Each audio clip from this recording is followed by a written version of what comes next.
నమస్తే, welcome to వైద్యం ఆరోగ్యం.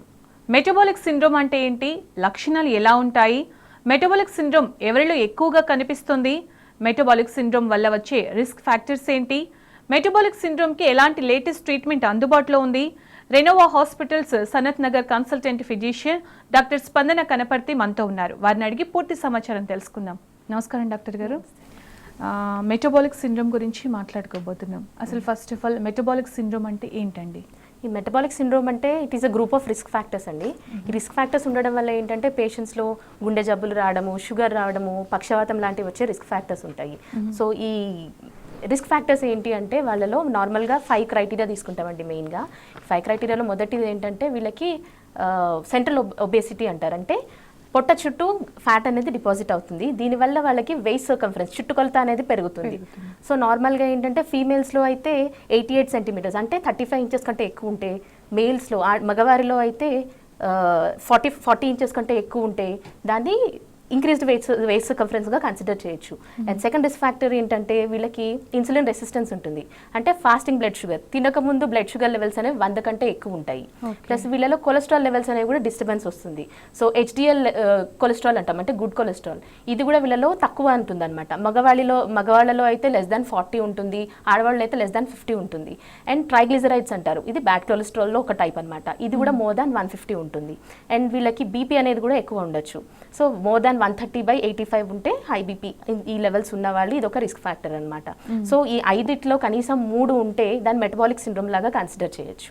ఓకే, అంటే జనరల్గా ఎలా తెలుస్తుంది అంటారు మెటబాలిక్ సిండ్రోమ్? అంటే మామూలుగా ఇప్పుడు మీరు చెప్పిన సింప్టమ్స్ అన్ని కూడా ఎవరికి వాళ్ళు తెలుసుకోవడం కష్టం. అంటే అఫ్ కోర్స్ లావు ఉంటే మనం వెయిట్ ఎక్కువ ఉంటే తప్ప నార్మల్ గా తెలియదు. సో ఒక వ్యక్తి మెటబాలిక్ సిండ్రోమ్ వల్ల సఫర్ అవుతున్నానేమో అని ఎలా తెలుసుకోవడం అంటారు? అంటే అధిక బరువు ఉన్న వాళ్ళు చూసుకోవాలండి, ఇది మెయిన్. అండ్ వాళ్ళ ఫ్యామిలీ హిస్టరీ ఉంటే, ఇట్లా ఫ్యామిలీలో ఎవరికైనా పేరెంట్స్ కి షుగర్ ఉన్నా, కొలెస్ట్రాల్ హై ఉండి, హై బీపీ ఉన్న వాళ్ళకి, సో స్ట్రాంగ్ ఫ్యామిలీ హిస్టరీ ఉంటే సో వాళ్ళు ఇది ఉందో లేదో చెక్ చేసుకోవాలి. ఇంకోటి అంటే షుగర్ సిమ్టమ్స్ ఉంటాయి కదా, షుగర్ ఎక్కువ మనకి ఆకలి ఎక్కువ వేయడం, బరువు తగ్గడం కానీ, చిన్న పనులకి అలసట ఉండడము, ఇట్లాంటివి ఉన్న వాళ్ళు మెటబాలిక్ సిండ్రోమ్ ఉందో లేదో చూసుకుంటే మంచిది అన్నమాట. ఓకే, అలాగే భారతదేశంలో మెటబాలిక్ సిండ్రోమ్ వ్యాప్తి, దాని ప్రభావం ఎలా ఉందంటారు? మామూలుగా అయితే 30 to 40% ఆఫ్ ఇండియన్ పాపులేషన్లో మెటబాలిక్ సిండ్రోమ్ కనిపిస్తుందండి. అంటే ఏంటంటే 10 మందిలో కనీసం 3 నుంచి 4కి మెటబాలిక్ సిండ్రోమ్ ఉండొచ్చు. సో దీనివల్ల ఏంటంటే ఇప్పుడు ఈ లైఫ్ స్టైల్ డిసీజెస్ అనేవి చాలా ఎక్కువ అయిపోతున్నాయి. మన అంటే చిన్న వయసులోనే ఇట్లా బీపీ రావడం కానీ, హై బీపీ, షుగర్ చూస్తున్నాము. చిన్న వయసులోనే హార్ట్ అటాక్స్ వచ్చి సడన్ కార్డియాక్ అరెస్ట్ అయ్యి చనిపోవడం అంటున్నారు, స్ట్రోక్స్ అంటున్నారు చిన్న వయసులోనే. సో ఇవన్నీ మెటబాలిక్ సిండ్రోమ్ రీజన్ కావచ్చు అనమాట. ఇట్లా చిన్న వయసులోనే ఈ ఇన్సులిన్ రెసిస్టెన్స్ ఇవన్నీ ఉండి డిస్టర్బ్ అయ్యి ఈ కొలెస్ట్రాల్ డిపాజిట్ అయ్యి వీళ్ళకి ఇట్లా అవుతుంటుంది అనమాట. సో దీనివల్ల ఏంటంటే చిన్న వయసులో ఇట్లా అయినప్పుడు వాళ్ళ వర్క్ ప్రొడక్టివిటీ కూడా తగ్గుతుంది. సో వర్క్ యాబ్సెన్స్ ఎక్కువ అవ్వడం, ఫ్రీక్వెంట్ హాస్పిటల్ అడ్మిషన్స్ అవ్వడం కానీ వాళ్ళకి. సో దీనివల్ల ఆటోమేటిక్గా మన కంట్రీ ఎకానమీ మీద కూడా ఎఫెక్ట్ పడుతుంది, వర్క్ ప్రొడక్టివిటీ తగ్గడం వల్ల. అండ్ లైఫ్ ఎక్స్పెక్టెన్సీ కూడా తగ్గిపోతుంది. ఇప్పుడు మన కంట్రీలో లైఫ్ ఎక్స్పెక్టెన్సీ వచ్చేసి 69 years అండి. సో తగ్గిపోతుంది అనమాట. సో ఈ లైఫ్ స్టైల్ డిసీజెస్ వీటి వల్ల ఇంపాక్ట్ చాలా ఉండిపోతుంది నెక్స్ట్ 5 yearsలో. సో మనం లైఫ్ స్టైల్ డిసీజెస్ని మన చేతిలో ఉన్నది, అది కంట్రోల్ చేసుకోవాలన్నమాట. మీరు చెప్తుంటే నాకు భయం వేస్తుంది యాక్చువల్గా. అంటే తెలిసినప్పటికి కూడా అంటే నెగ్లెక్ట్ చేస్తూ ఉంటాం. వెయిట్ ఎక్కువగా పెరుగుతున్నామని తెలుస్తుంటుంది. బీపీ అంటే మాట్లాడే విధానంలో డిఫరెన్స్ కనిపిస్తోంది. అలాగే మీరు షుగర్కి సంబంధించి కొన్ని సిమ్టమ్స్ చెప్పారు, అవన్నీ కూడా తెలిసినప్పటికీ నిర్లక్ష్యం చేస్తుంటాం. ఫ్యామిలీ హిస్టరీ చాలా స్ట్రాంగ్గా ఉంటుంది కానీ వాళ్ళు కూడా పట్టించుకోరు. ఫుడ్ అలాగే ఉంటుంది, లైఫ్ స్టైల్ అలాగే ఉంటుంది. సో అసలు అంటే ఈ ప్రాబ్లం ఎక్కువ కాకుండా ఉండాలంటే ఎవరికి వాళ్ళు ఏం చేయాలంటారు? ఫస్ట్ రిస్క్ ఫ్యాక్టర్స్ అండి, ఎవరిలో ఎక్కువ ఉంటుంది అనేది మనం తెలుసుకోవాలి. So over weight or obesity, అధిక బరువు లేదంటే ఊబకాయం ఉన్నవాళ్ళు. సో ఓవర్ వెయిట్ అని ఎప్పుడు అంటాము అంటే మామూలుగా BMI అని ఉంటుందండి, బాడీ మాస్ ఇండెక్స్. సో మన weight and height, weight in kgs and height in metres తీసుకుంటాం. సో ఈ వెయిట్ని హైట్ స్క్వేర్తో డివైడ్ చేసిన వచ్చే వాల్యూని BMI అంటాం. నార్మల్గా 18.5 కంటే ఎక్కువ ఉంటే 18.5 to 25 ఇస్ నార్మల్ అండి. సో 25 కంటే ఎక్కువ ఉన్న వాళ్ళని ఓవర్ వెయిట్ అంటాం. అదే 30 పైన ఎక్కువ ఉంటే ఇంకా ఒబేసిటీ. సో ఒబేసిటీలో 3 grades ఉంటాయి, grade 1, grade 2 and grade 3. So 30 to 35, 35 to 40 and more than 40 is grade 3, it's morbid obesity.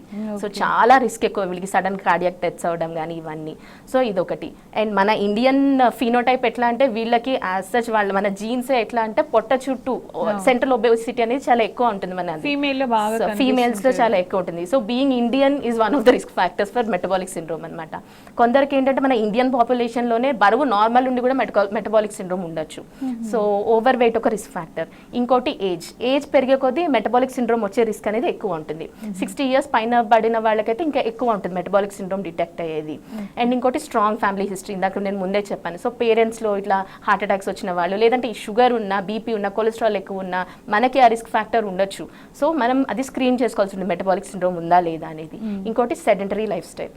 So physical activity ఎక్కువ లేని వాళ్ళు, సో సాఫ్ట్వేర్ ఎంప్లాయీస్ కానీ, బ్యాంక్ ఎంప్లాయీస్, ఇప్పుడు లాక్డౌన్ తర్వాత ప్రతి ఒక్కళ్ళు ఇంట్లోనే ఉంటున్నారు. సో ఫిజికల్ యాక్టివిటీ తగ్గిపోయింది, జిమ్స్కి ఎవరికి వెళ్ళక, అండ్ ఫిజికల్ యాక్టివిటీ లేక ఆన్లైన్ క్లాసెస్ అని. సో వీటి వల్ల ఫిజికల్ యాక్టివిటీ లేక మెటబాలిక్ సిండ్రోమ్ వచ్చే రిస్క్ ఎక్కువ ఉంటుంది, బరువు పెరిగే రిస్క్. అండ్ ఇంకొకటి ఒక స్టడీలో ఎట్లా అంటే more than 4 hours టీవీ ముందు కానీ సిస్టమ్స్ ముందు ఉన్న వాళ్ళకి ఈ మెటబాలిక్ సిండ్రోమ్ వేరే వాళ్ళతో పోలిస్తే 4 రెట్లు ఎక్కువ వస్తుంది. అదే పని చేస్తున్నారు. సో మెటబాలిక్ సిండ్రోమ్ కి ఇది ఒక రిస్క్ ఫ్యాక్టర్ అండి. అండ్ ఆల్రెడీ షుగర్ ఉన్న వాళ్ళకి వాళ్ళ డయాగ్నోస్ అయిన టైంకే వేరే ఏమన్నా ఉన్నాయా, ఈ మెటబాలిక్ సిండ్రోమ్ లో వేరే కాంపోనెంట్స్ ఉన్నాయా లేదో చూసుకోవాలి. సో కొలెస్ట్రాల్ లెవెల్ టెస్ట్ చేసుకోవాల్సి ఉంటుంది. మనం ఓన్లీ షుగర్ ఉంది కదా ఎందుకు ఇన్ని టెస్ట్లు, వేరే టెస్ట్ ఎందుకు అనవసరం అనుకోకూడదు. ఆ టైంలో అది కూడా ఉందో లేదో డిటెక్ట్ చేసుకోవాల్సి ఉంటుంది. ఆల్రెడీ హార్ట్ ప్రాబ్లం ఉన్న వాళ్ళు ఉన్నారనుకోండి, సో ఇదేమైనా రీజన్ అని దానికోసం స్క్రీన్ చేసుకోవాల్సి ఉంటుంది.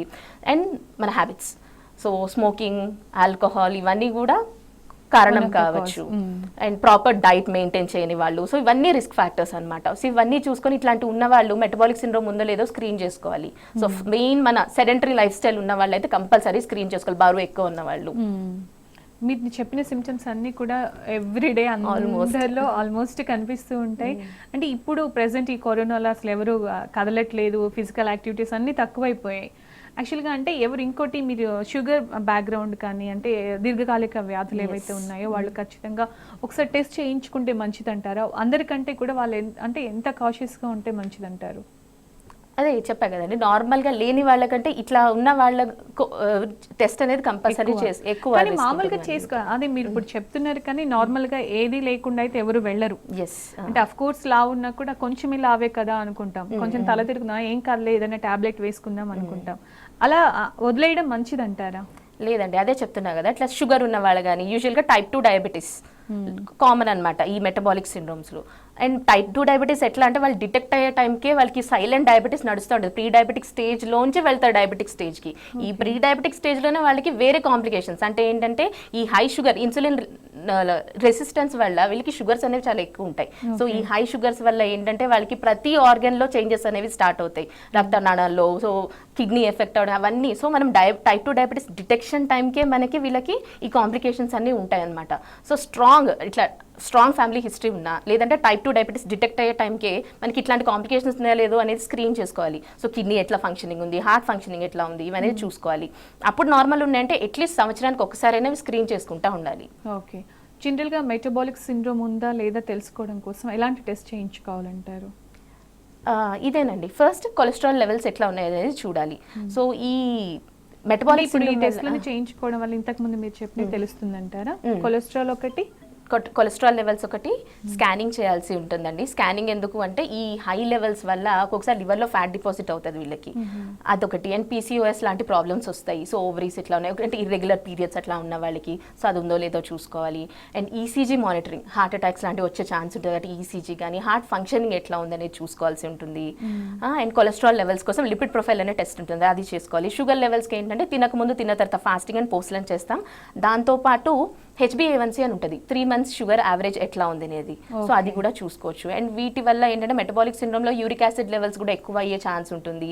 సో షుగర్ వల్ల కిడ్నీ అవి దెబ్బతింటాయి కూడా కాబట్టి, సో రీనల్ ఫంక్షన్ టెస్ట్ ఎట్లా ఉంది, యూరిక్ యాసిడ్ లెవెల్స్ పెరిగాయా లేదా, ఇవన్నీ చూసుకోవాలన్నమాట. ఇవన్నీ టెస్టులు చేయించిన తర్వాత మెటబాలిక్ సిండ్రోమ్ ఉన్న వాళ్ళకి మీ దగ్గర ఎలాంటి ట్రీట్మెంట్ అందుబాటులో ఉంది ప్రెసెంట్? సో ఫస్ట్ ఏంటంటే అండి, ఈ మెటబాలిక్ సిండ్రోమ్ వల్ల వచ్చే సమస్యలు ఏంటి? సో వీళ్ళకి ఫస్ట్ హార్ట్ అటాక్స్ రావచ్చు.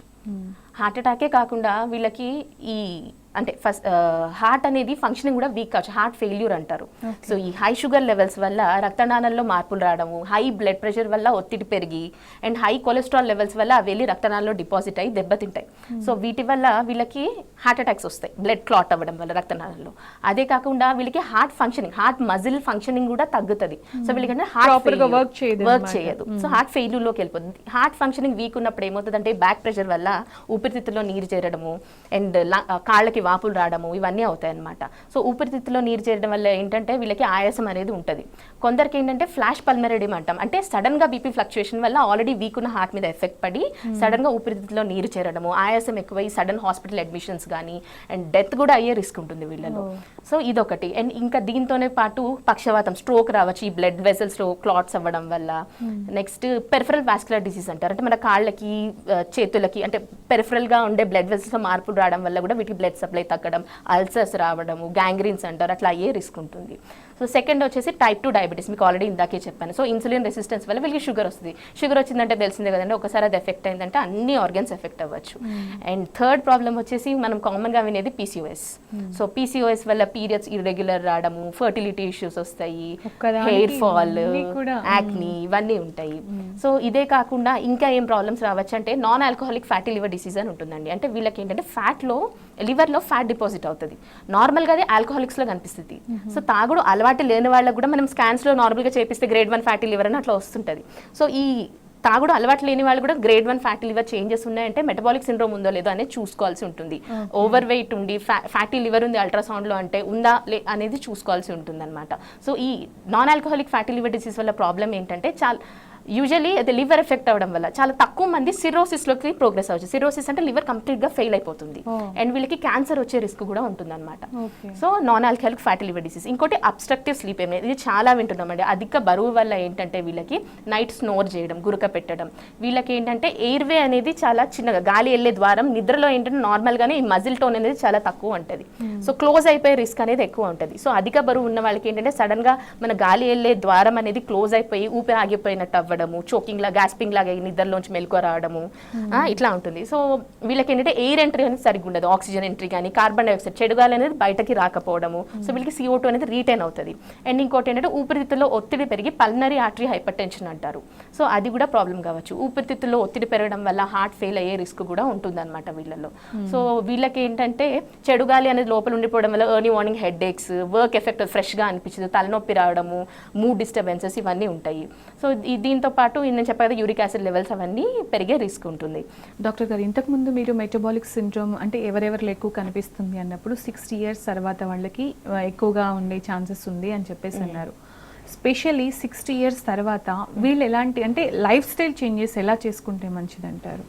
ముఖ్యంగా మెటబాలిక్ సిండ్రోమ్లో ఫస్ట్ ట్రీట్మెంటే అదండి. మేనేజ్మెంట్లో లైఫ్ స్టైల్ చేంజెస్ అనేది చాలా ఇంపార్టెంట్. అందులో ముఖ్యంగా డైట్. సో డైట్ ఏంటంటే ఫస్ట్ ఎవరైనా గుర్తుపెట్టుకోవాల్సింది ఏంటంటే మనకి గెయిన్ అయిన వెయిట్ అనేది 1 or 2 daysలో కాదు, ఓవర్ ఇయర్స్ గెయిన్ అయిన వెయిట్. సో అది తగ్గడానికి టైం పడుతుంది. సో మనం డైట్ కంట్రోల్ చేస్తున్నాము తగ్గట్లేదని డిమోటివేట్ అస్సలు అవ్వద్దు. అండ్ నార్మల్గా ఏంటంటే మనం స్ట్రిక్ట్గా రోజుకి 500 kilocalories రిస్ట్రిక్ట్ చేస్తే మనం వారానికి ఓన్లీ 450 grams తగ్గేది. సో డైట్ కంట్రోల్ వల్ల వెయిట్ తగ్గడం అనేది అంత ఈజీ కాదు. సో మీరు డిమోటివేట్ కావద్దు. అండ్ డైట్ అనేది ఎట్లా కంట్రోల్ చేసుకోవాలి అంటే మనం కార్బోహైడ్రేట్స్ అనేది తక్కువ తీసుకోవాలి. సో మెయిన్ ప్రాబ్లమే మనకి కార్బోహైడ్రేట్స్, దీని వల్లనే కదా.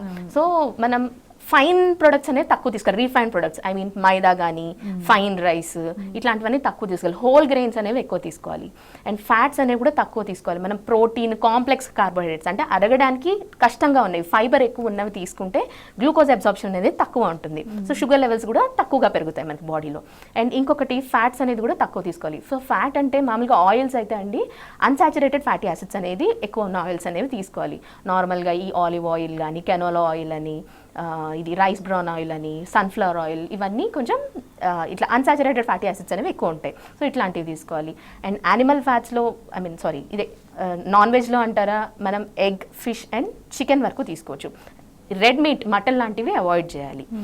అండ్ మిల్క్ ప్రొడక్ట్స్ అని కంప్లీట్గా అవాయిడ్ చేయమని కాదు, ఫ్యాట్ ఫ్రీ మిల్క్ తీసుకోవచ్చు, కర్డ్ తీసుకోవచ్చు, చీజ్, పనీర్, బటర్, ఘీ లాంటివి అవాయిడ్ చేయాలన్నమాట. అండ్ ప్రోటీన్ అనేది ఎక్కువ తీసుకోవాలి. మన మాక్సిమం మన డైట్లో ఏంటంటే ఈ ఫ్యాట్ కార్బోహైడ్రేట్స్ కంటే ప్రోటీన్తో ఎక్కువ రీప్లేస్ చేసుకోవాలి మన డైట్లో. అండ్ ఫ్రెష్ ఫ్రూట్స్ వెజిటేబుల్స్ అనేవి తీసుకోవాలి. అండ్ డయాబెటీస్ ఉన్న వాళ్ళు ఏంటంటే వీళ్ళు లో గ్లైసిమిక్ ఇండెక్స్ ఫుడ్స్ అని ఉంటాయి. గ్లైసిమిక్ ఇండెక్స్ అంటే ఏంటంటే మనం తీసుకున్న ఫుడ్లోంచి తీసుకున్న ఫుడ్ ఎంత ర్యాపిడ్గా మన షుగర్ లెవెల్స్ అనేవి పెంచుతుంది అనేది గ్లైసిమిక్ ఇండెక్స్ అంటాం. ఇది ఏంటంటే నార్మల్గా ఇది 45 కంటే తక్కువ ఉన్న 55 కంటే తక్కువ ఉన్న ఫుడ్స్ అనేవి మనం తీసుకోవాలన్నమాట. ఫ్రూట్స్లో కూడా డయాబెటిక్స్ ఏ ఫ్రూట్స్ తినచ్చు అనేది చాలా మందికి డౌట్ వస్తుంది. సో పప్పాయ, గోవా, యాపిల్ ఈ మూడు మాత్రమే ఏంటంటే వీటికి గ్లైసిమిక్ ఇండెక్స్ అనేది తక్కువ ఉంటుందని. సో ఇవి సేఫ్ అనమాట కన్జ్యూమ్ చేయడానికి.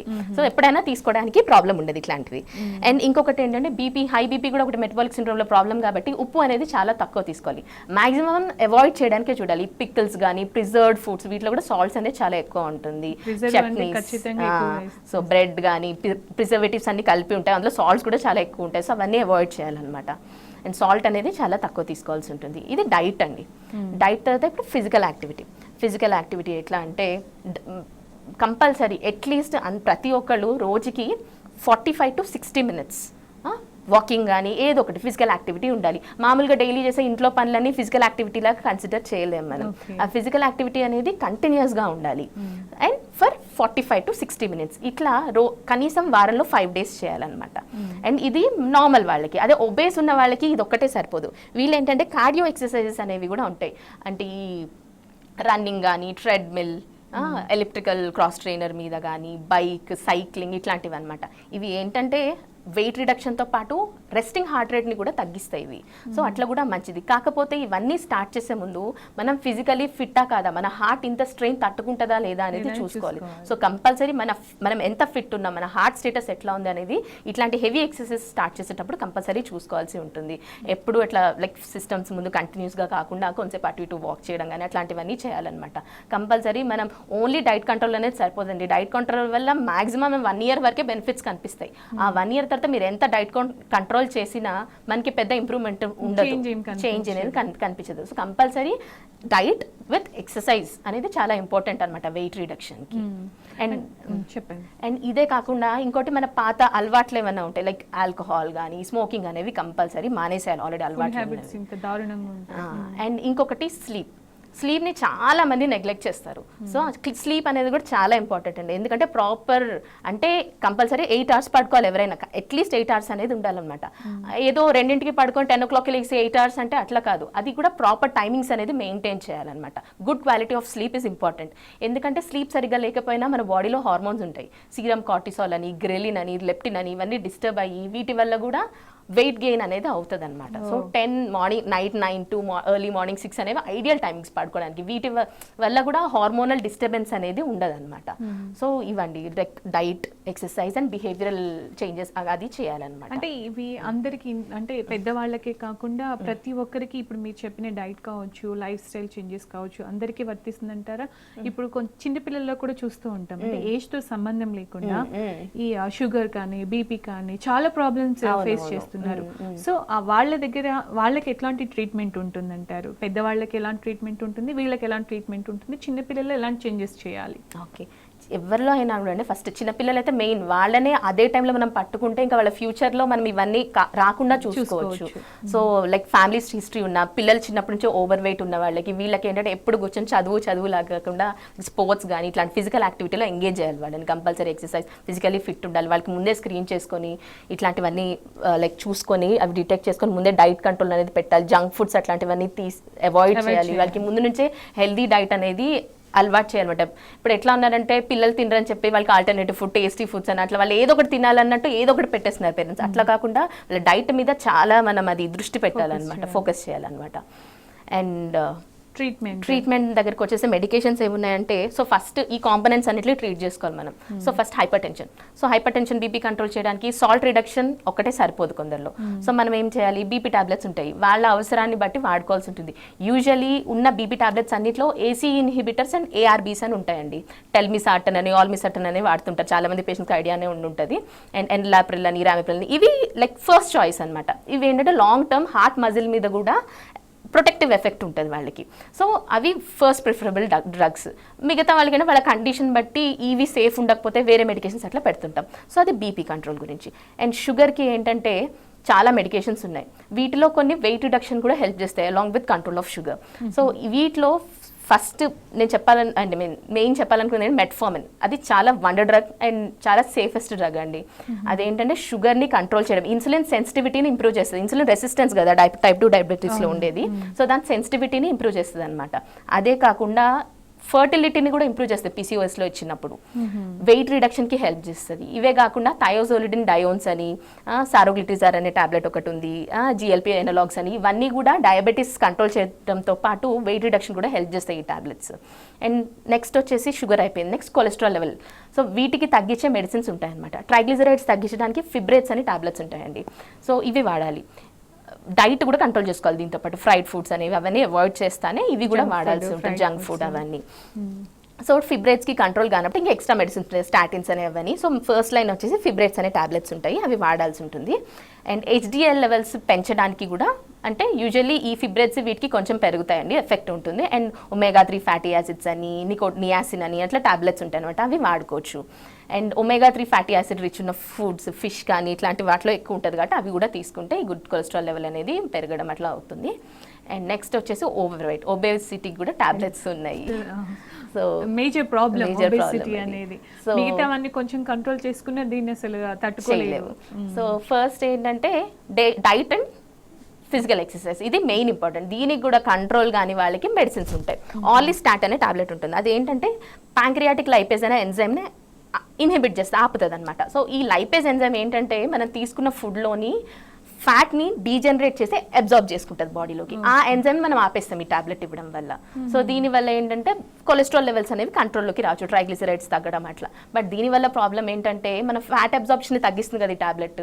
సో దీనివల్ల ఫ్యాట్ సాల్యుబుల్ విటమిన్స్ ఉంటాయి కదా, vitamin A, D, E, K, ఇవన్నీ డెఫిషియన్సీ వచ్చేస్తుంది. సో ఇట్లా ఈ తీసుకున్న వాళ్ళు ఆ విటమిన్ సప్లిమెంట్ అనేది తీసుకోవాల్సి ఉంటుంది. అండ్ వీళ్ళకి ఏంటంటే ఈ ఫ్యాట్ డైజెషన్ కాదు కాబట్టి వీళ్ళకి డయేరియా రావడం కానీ, ఆయిల్ లీక్ అవ్వడం, అట్లా వేరే సైడ్ ఎఫెక్ట్స్ అనేవి వస్తాయి. సో మాక్సిమం డైట్ తోనే కంట్రోల్ చేసుకోవడానికి చూడాలి. అట్లా కంట్రోల్ కానప్పుడు then we have to take this medications అనమాట. ఇట్లానే కాకుండా లార్కార్సెరిన్ అని కొత్త మందులన్నీ వచ్చాయండి కంట్రోల్ చేయడానికి. సో అవి వాడుకొని చూడొచ్చు. ఈ ప్రాబ్లమ్కి మెటబాలిక్ సిండ్రోమ్, ఈ ప్రాబ్లమ్ ఒకసారి మెడిసిన్ స్టార్ట్ చేసిన తర్వాత, అంటే ట్రీట్మెంట్ అయిపోయిన తర్వాత అంతటితో క్లోజ్ అయిపోతున్న ప్రాబ్లం, ఇంకా అంటే మళ్ళీ రిపీట్ అయ్యే ఛాన్సెస్ ఉంటాయంటారా? అంటే లైఫ్ స్టైల్ చేంజ్ చేసుకుంటే తప్ప? ఇంకా అది లైక్ అంటే మన జీన్స్ అట్లా ఉన్నాయండి. సో మనం ఇప్పుడు కంట్రోల్లోకి తెచ్చినా వాటిని అట్లానే కంట్రోల్లో పెట్టుకోవాలి. మెడిసిన్స్ మేబీ ఆపేయచ్చు మనం, వెయిట్ గెయిన్ ఒబేసిటీకి వీటికి వాడే మెడిసిన్స్ వెయిట్ కంట్రోల్లోకి వస్తే ఆపేయచ్చు. బట్ డయాబెటీస్కి మనం ఏం చేయలేము. అది ఇన్సులిన్ రెసిస్టెన్స్ కదా, మన జీన్స్, మన సెల్స్ రెసిస్టెంట్ ఉన్నాయి. మేబీ వెయిట్ రిడక్షన్ వల్ల, ఎక్సర్సైజ్ వల్ల మేబీ రివర్సిబుల్ చేయొచ్చు కొన్ని స్టేజెస్లో. But once diabetes set in అయితే ప్రీ డయాబెటిక్ స్టేజ్లో మనం కంట్రోల్లోకి తీసుకురావచ్చు. But once diabetes set in అయిన తర్వాత చాలా తక్కువ with diet and weight reduction మన షుగర్స్ కంట్రోల్ కావడం. సో మేబీ మెడికేషన్ వాడాల్సి ఉంటుంది. బీపీ కూడా ఇర్రివర్సిబుల్, అది ఒకసారి వచ్చిందంటే హైపర్ టెన్షన్ వాడుకోవాల్సి ఉంటుంది టాబ్లెట్. అవును.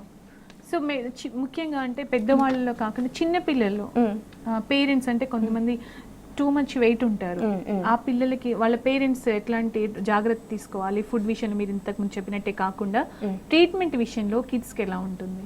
ట్రీట్మెంట్ విషయంలో అంటే సేమ్ అండి, వాళ్ళ మెయిన్ డైట్ అనేది మనం రెగ్యులేట్ చేసుకోవాలన్నమాట. అండ్ ట్రీట్మెంట్ అంటారంటే వాళ్ళకి ఇంకా తప్పదు. ఒకవేళ ఉన్నారనుకోండి, ఓవర్ వెయిట్ ఉన్నా, డయాబెటీస్ ఉన్నా, ఇంకా వాళ్ళకి మెడికేషన్స్ అనేది వాడుకోవాల్సి ఉంటుంది షుగర్ కంట్రోల్ చేయడానికి. మెయిన్ ఏంటంటే మనకి ఆ రిస్క్ ఫ్యాక్టర్స్ ఉన్నాయంటే మన పిల్లల్లో ఉన్నాయో లేదో స్క్రీన్ చేసుకోవాలి ఫస్టే. ముందు నుంచే వాళ్ళని వాటికి ఎక్స్పోజ్ కాకుండా వెయిట్ తగ్గించుకుంటా, వాళ్ళకి డైట్, హెల్దీ డైట్ ప్రొవైడ్ చేస్తా, వాళ్ళకి రాకుండా మనం ఆపచ్చు. ఇవన్నీ జాగ్రత్తలు తీసుకుంటే ఫ్యూచర్ జనరేషన్ ప్రాబ్లం నుంచి చేసుకోవచ్చు, ప్రొటెక్ట్ అవుతుంది అంటారు. రైట్ డాక్టర్ గారు, మెటబాలిక్ సిండ్రోమ్కి సంబంధించి చాలా విషయాలు తెలియజేశారు. Thank you so much.